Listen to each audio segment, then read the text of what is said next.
Gustavo China, Diga, homem. olhando aqui o nosso cenário, olhando aqui para a nossa estátua, nosso anjo, o que é que você cantaria para ele? Como um anjo, você apareceu na minha vida. Rapaz, não aparece os minotes? Como um anjo, você apareceu na minha vida. Como um anjo, repleto de ternura, de paixão. Momento Denúncia Record.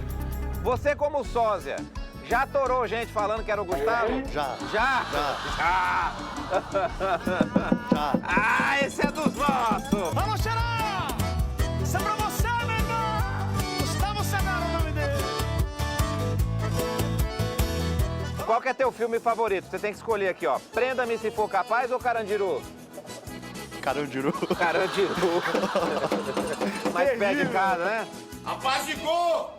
Ó, sua situação na mídia tá mais pra uma: puxada de tapete, passada de pano ou queimada de filme?